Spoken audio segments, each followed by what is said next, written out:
Doctor Meenal और आप देख रहे हैं मीनल का चैनल। तो स्वागत है आपका मेरे इस चैनल पर। हम यहाँ करते हैं इकोनॉमिक्स और अगर आप भी इकोनॉमिक्स के स्टूडेंट हैं या कोई भी कॉम्पिटिटिव एग्जाम दे रहे हैं तो मेरे इस चैनल को सब्सक्राइब करना बिल्कुल भी ना भूलें और साथ ही शेयर करें इसे अपने फ्रेंड्स के साथ, क्योंकि आपके सब्सक्रिप्शन ही एकमात्र इंस्पिरेशन होता है वीडियोस को यूट्यूब पे डालने का।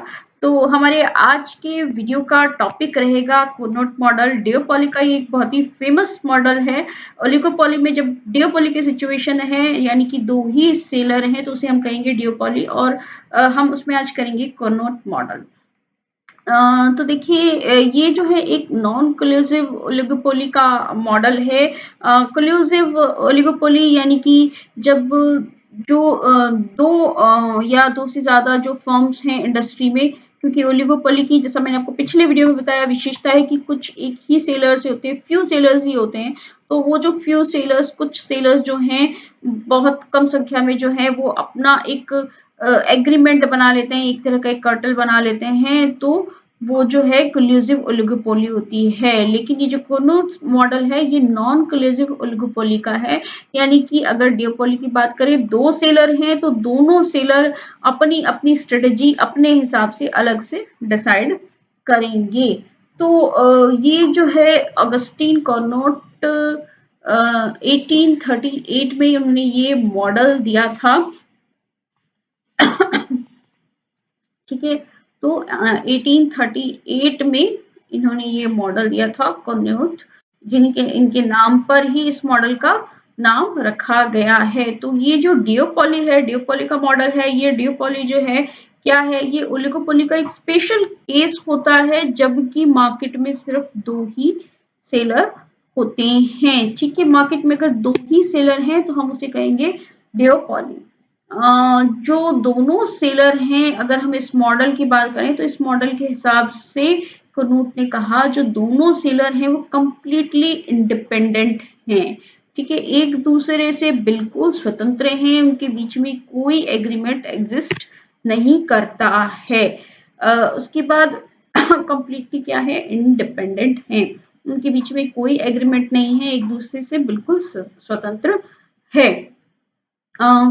तो जब कोई भी प्राइस या आउटपुट में कोई भी एक सेलर या एक फर्म चेंज करती है तो जो दूसरी फर्म है वो उसके हिसाब से रिएक्ट करती है, यानी कि एक फर्म ने अपना आउटपुट या प्राइस को जब चेंज किया तो दूसरी फर्म भी अपने प्रॉफिट को मैक्सिमाइज करने के लिए उसी हिसाब से अपने आउटपुट या प्राइस को चेंज करेगी। फिर जब दूसरी फर्म चेंज करेगी तो उसके रिएक्शन में पहली फर्म फिर कुछ चेंज करेगी। तो इस तरह से ये जो चेंज होता है आउटपुट और प्राइस में, जो ये चेंज का रिएक्शन होता है वो एक चेन की तरह चलता ही जाता है। वो एक दूसरे के जो भी डिसीजंस होते हैं सेलर उस पे रिएक्ट करते हैं कंटिन्यूस एक चेन की तरह। और जो सेलर है वो ध्यान रखता है कि दूसरे राइवल की जो पॉलिसीज हैं, जो उसकी जो पॉलिसीज हैं उसके उसका दूसरे राइवल पे इफेक्ट पड़ेगा। तो वो ये सोच के रखता है कि मैं जो भी पॉलिसी जो इम्प्लीमेंट करूंगा उसका दूसरे सेलर की प्राइस पे, आउटपुट पे, उसकी सेल पे इफेक्ट पड़ेगा। तो ये कोर्नोट मॉडल की कुछ जो अजम्पशंस या जिसे हम कहें कुछ विशेषताएं थी, अजम्पशंस हम देखेंगे अभी। ये कोर्नोट मॉडल की विशेषताएं थी। तो देखिए एक बार उसको थोड़ा सा सम अप कर लेंगे फिर से, जिसे नहीं समझ में आया है उनके लिए।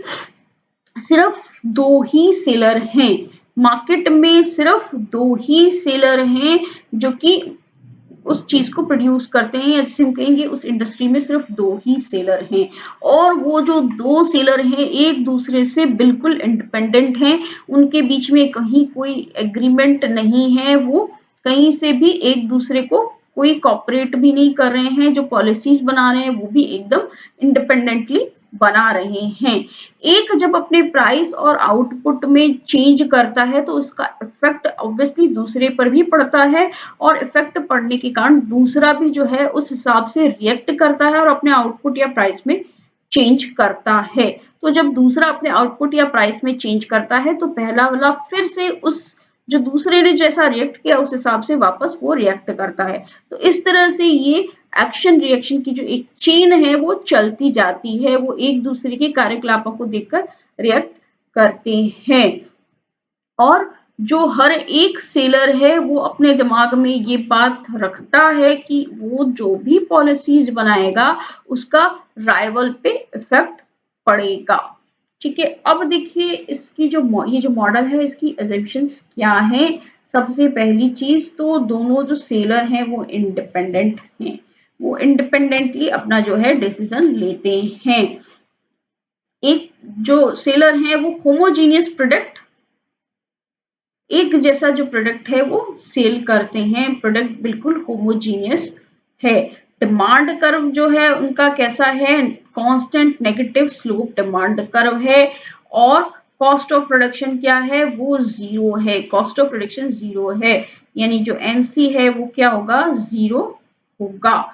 Each seller aims to obtain, क्या ऑब्जेक्टिव क्या होता है उनका, जो नेट रेवेन्यू या जो प्रॉफिट है उसको मैक्सिमाइज करना सेलर का ऑब्जेक्टिव होता है। ये जो कुछ एजम्पशंस है ये लेकर चले थे हमारे कुरनोट।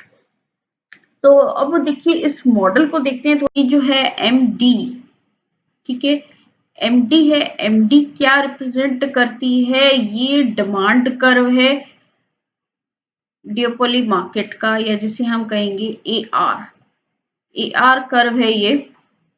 तो ये कांस्टेंट नेगेटिवली स्लोप कर्व है जैसे कि कुरनोट मॉडल के एजम्पशन में बताया गया था।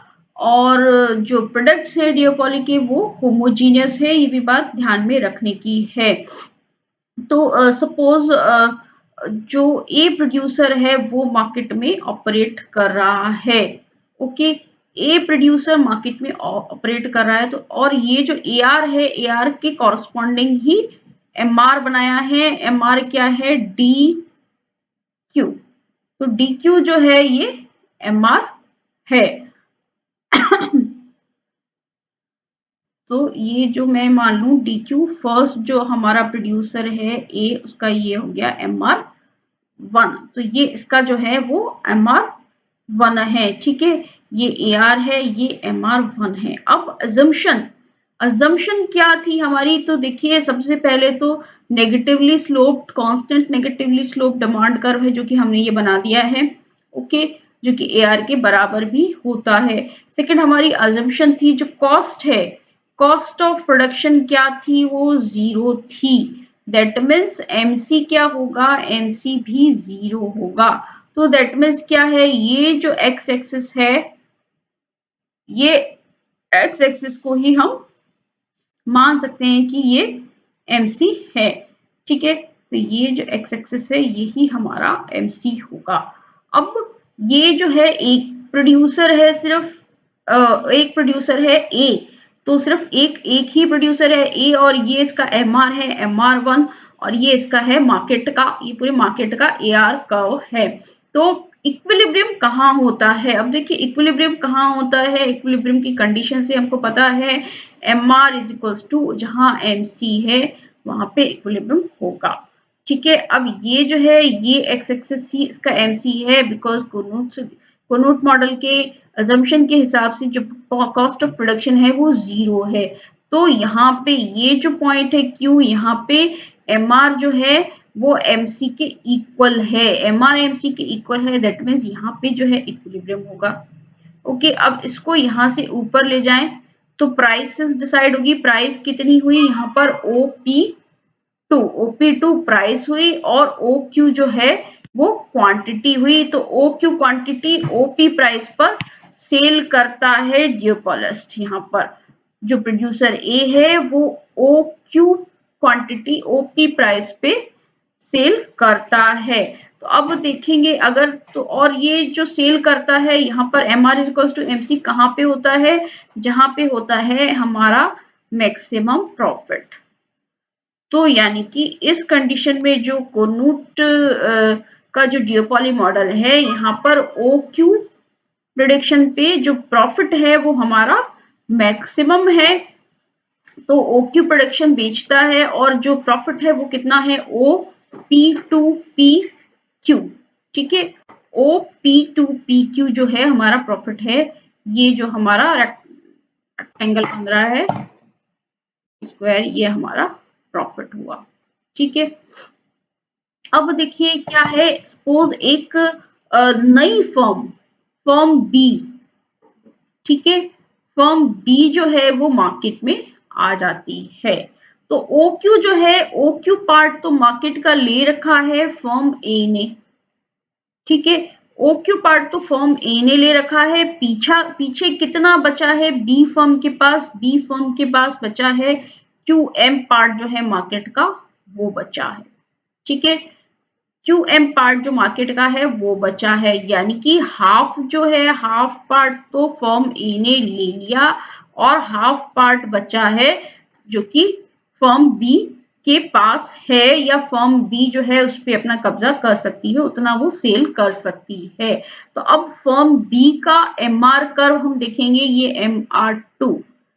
MR2 कर्व जो है फर्म बी का वो कौन सा है, सपोज इसके एआर के कॉरस्पॉन्डिंग ये है पी एन, ठीक है, पी एन जो है ये एमआर कर्व है, तो अगर पी एन एमआर कर्व है तो फर्म बी के लिए मैक्सिमम प्रॉफिट कहाँ होगा, जहां पे M R equal to M C होगा, एम सी 0 है, M R equal to M C कहाँ पे हो रहा है, वो हो रहा है पॉइंट एन पे, यहाँ पे इस पॉइंट पे जो है इक्वल हो रहा है, तो दैट मीन्स क्या है, ये मैक्सिमम प्रॉफिट की सिचुएशन है फर्म बी के लिए, तो एन पॉइंट पे मैक्सिमम प्रॉफिट की सिचुएशन है फर्म बी के लिए, तो यहाँ पर प्राइस क्या डिसाइड होगी, हम इसको यहाँ से यूं ऊपर ले जाएंगे, इसको अलग कलर से बना देते हैं फर्म बी का, ठीक है, तो ये एन जो है, एन है मैक्सिमम प्रॉफिट की सिचुएशन, यहाँ से ऊपर ले गए, ये प्राइस डिसाइड होगी यहाँ पर पी पॉइंट पे,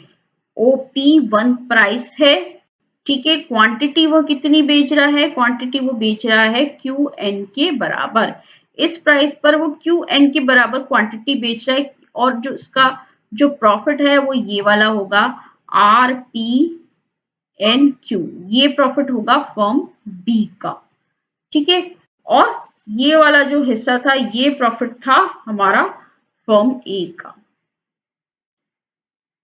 ठीक है, ये फर्म ए का प्रॉफिट था, ये फर्म बी का प्रॉफिट है। अब थोड़ा सा इसको मैथमेटिकली समझते हैं, तो देखिए ओ क्यू जो है, ये अगर टोटल जो प्रॉफिट है उसका जो टोटल मार्केट कितना है हमारा ओ एम हमारा टोटल मार्केट है, उसके हाफ मार्केट पे किसका कब्जा है, हाफ मार्केट पे हमारे है फर्म ए का कब्जा, जो कि मैंने यहाँ पे लिखा है।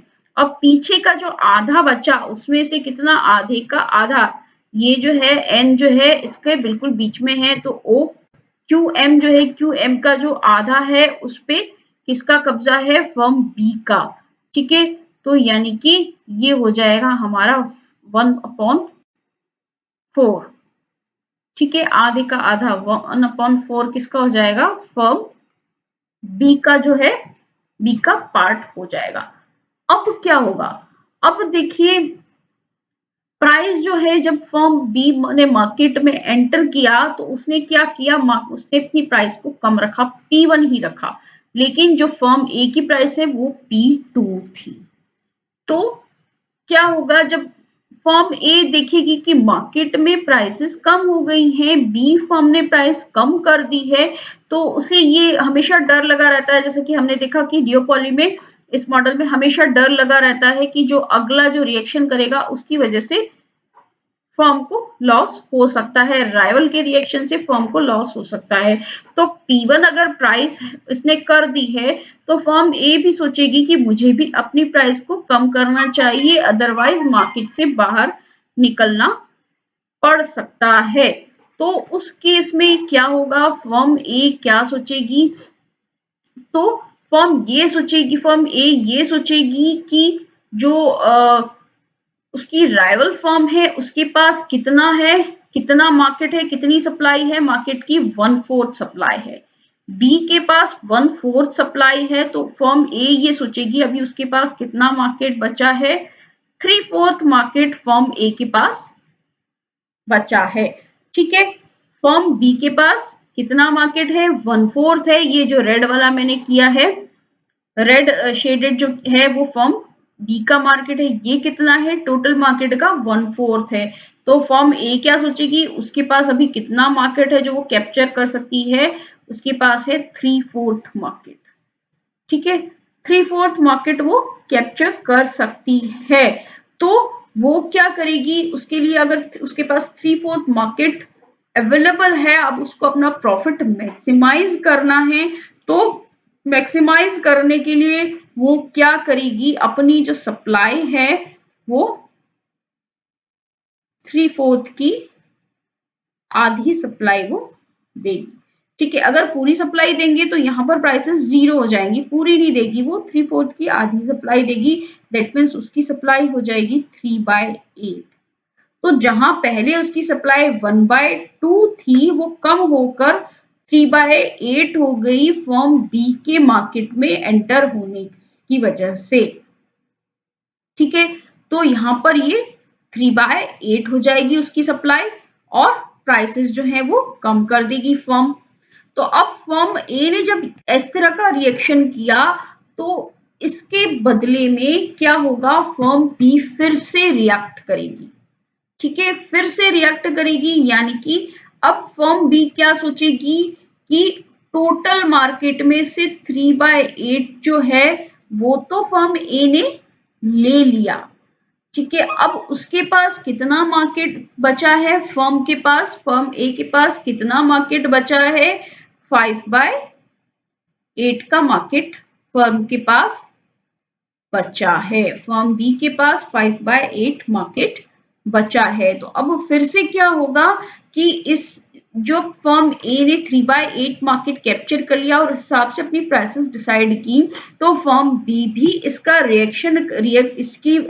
रिएक्ट करेगी, और जो पीछे जो मार्केट बचा है, टोटल जितना मार्केट बचा है उसका जो हाफ है वो मार्केट वो कैप्चर करेगी और उस हिसाब से अपनी प्राइसेस डिसाइड करेगी। तो अब उसका जो शेयर हो जाएगा 5/16। तो इस तरह से ये चेन चलती जाती है। हर जो फर्म है, एक फर्म दूसरी फर्म की, राइवल फर्म के जो एक्शन होते हैं उसका, उसके हिसाब से वो रिएक्ट करेगी और उसी हिसाब से प्राइस और आउटपुट डिटरमाइन करेगी। तो अब देखिए इस टेबल में आप देख सकते हैं, तो क्या होगा, देखिए जैसे ये चेन जो है चलती जाएगी, आगे से आगे रिएक्ट करती जाएगी, और फिर लास्ट में क्या होगा, लास्ट में जब फर्म ए का जो शेयर है वो 1/3 रह जाएगा, वन थर्ड फर्म बी का जो शेयर है वो भी 1/3 रह जाएगा, और जो 1/3 शेयर है मार्केट में वो डिमांड ऐसे ही पड़ी रहेगी, उसे कोई पूरा नहीं करेगा। तो मार्केट की टोटल डिमांड का 1/3 शेयर जो है फर्म ए ले लेगी, 1/3 शेयर फर्म बी ले लेगी, और जो 1/3 शेयर है वो यूं ही पड़ा रहेगा। तो जब तक ये 1/3 शेयर नहीं हो जाता तब तक ये जो चेन है ये प्रोसेस यूं ही चलता रहेगा। जैसे ही 1/3 होगा यहाँ पे ये प्रोसेस रुक जाएगा, रुक जाएगा। देखिए इसको मैथमेटिकली भी अपन देख सकते हैं कि जब 1/3 आ गया है तो इसके बाद क्या होगा, मतलब 1/3 का हम वापस हाफ करें, 1 माइनस टोटल जितना प्रोडक्शन है उसमें से 1/3 निकाल दें। ठीक है, और उसका जो हाफ है वही हमारा जो है शेयर होगा मार्केट का। तो ये कितना आएगा, ये वापस 1/3 ही आएगा। तो जब तक ये 1/3 नहीं हो जाता तब तक ये चेन चलती रहेगी, और जब 1/3 आएगा तो मार्केट में एक इक्विलिब्रियम आ जाएगा, एक स्टेबिलिटी आ जाएगी। दोनों फर्म्स का जो शेयर है वो बराबर 1/3 हो जाएगा, और बाकी का बचा हुआ जो 1/3 डिमांड है उसको पूरा नहीं करेगा कोई भी प्रोड्यूसर, और वो ऐसे ही रहेगी डिमांड। तो ये जो है इसका एक मतलब फॉर्मूला भी हम कह सकते हैं। जैसे अब ये अगर 2 सेलर के लिए है तो 1/3 है, अगर 3 सेलर के लिए हम यही मॉडल, इस मॉडल को 2 से ज्यादा सेलर्स पे भी अप्लाई कर सकते हैं। तो अगर 3 सेलर हैं तो सबको क्या है, 1/4 शेयर मिलेगा, तीनों को 1/4 मिलेगा, और जो बचा हुआ एक 1/4 है वो डिमांड ऐसी रह जाएगी जिसके लिए सप्लाई नहीं की जाएगी, उस डिमांड को पूरा नहीं किया जाएगा। यानी कि टोटल जितने सेलर हैं, there are n number of sellers, तो कितना शेयर रहेगा, n+1 नंबर का शेयर रहेगा। जैसे यहाँ पर 2 सेलर थे तो कितना था, 1 का शेयर 2+1, 3 सेलर हैं तो 1 का शेयर 3+1। इसी तरह से अगर n नंबर ऑफ सेलर्स हैं तो एक सेलर का शेयर कितना रहेगा, n+1। तो यही कोनोट मॉडल है। कोनोट मॉडल कहता है कि एक्शन का रिएक्शन होता है। लेकिन एक चीज और भी ध्यान देने की है कि इसमें कोई भी जो भी राइवल फर्म अपना जब डिसीजन लेती है, तो जैसे कि यहाँ पर इसका हाफ जो है फर्म बी, फर्म ए को जो है हाफ मार्केट जो है उसने कैप्चर किया हुआ है, हाफ मार्केट उसके लिए अवेलेबल है। फिर फर्म बी जो है वो एंटर हुई और उसके पास 1/4 मार्केट था। उसके बाद फर्म ए ने उस हिसाब से रिएक्ट किया और उसका मार्केट शेयर जो है उसने अपना मार्केट शेयर बढ़ाकर 3/8 कर लिया। तो जब वो 3/8 करती है तो वो ये सोचती है, फर्म ये सोचती है कि जब वो अपना शेयर 3/8 कर लेगी और प्राइसेस भी उस हिसाब से डिसाइड कर लेगी, तो जो राइवल फर्म है वो रिएक्ट नहीं करेगी। फर्म ए का या फर्म बी का डियोपॉली, कोर्नोट मॉडल डियोपॉली में किसी भी फर्म का डिसीजन जो होता है वो यही सोच के होता है कि जो राइवल फर्म है वो रिएक्शन नहीं करेगी, लेकिन राइवल फर्म रिएक्शन करती है। तो ये जो है इसके क्रिटिसिज्म में भी शामिल है। जब अपन इसकी क्रिटिसिज्म देखते हैं तो इसमें अपन देखेंगे सबसे पहले तो है सबसे मोस्ट इम्पॉर्टेंट चीज जीरो कॉस्ट ऑफ प्रोडक्शन, जो कि टोटली अनरियलिस्टिक है। ये होता ही नहीं है, जीरो कॉस्ट ऑफ प्रोडक्शन नहीं होता है। अब फिर कुरनोट की जो बिहेवियरल अजम्पशन है, उसने बिहेवियर के बारे में जो अजम्पशन दी फर्म्स के बिहेवियर के बारे में, वो भी बहुत ही ज्यादा, मैं ये कहूंगी कि एकदम वियर्ड सी है। क्योंकि जो फर्म है वो कंटिन्यूस रॉन्ग डिसीजन करती जाती है। वो हमेशा ये सोचती है जो कम्पिटिटिव फर्म का बिहेवियर है, कंपिटिटर का बिहेवियर है, वो उसके बिहेवियर से अफेक्टेड नहीं होता। जबकि कंटिन्यूस वो चेंज चलती जा रही है, वो फर्म देख रही है कि जब मैंने अपना जो मार्केट शेयर है वो कम किया तो दूसरी फर्म ने भी उसी हिसाब से रिएक्ट किया। ऐसा वो कंटिन्यूस देखती जाती है, लेकिन फिर भी उसका जो डिसीजन होते हैं वो इसी हिसाब से होते हैं। Each seller continues to assume that his rival will not change his output even though he reportedly observed that rival firm does not change its output। ठीक है, वो रिपीटेडली देखती जा रही है कि जैसे ही वो अपना जो डिसीजन है चेंज करती है, अपना आउटपुट चेंज करती है, राइवल फर्म भी अपना आउटपुट चेंज कर लेती है, फिर भी वो ये एज्यूम करती है कि वो राइवल फर्म जो है वो आउटपुट चेंज नहीं करेगी। अब नेक्स्ट हमारा जो वीडियो है उसमें हम करेंगे चैम्बरलिन मॉडल। उम्मीद है आपको ये डियोपॉली का कोनोट मॉडल समझ में आया होगा। आपका जो भी कोई क्वेश्चन है या कोई डाउट है तो उसे कमेंट सेक्शन में जरूर लिखिएगा। तब तक के लिए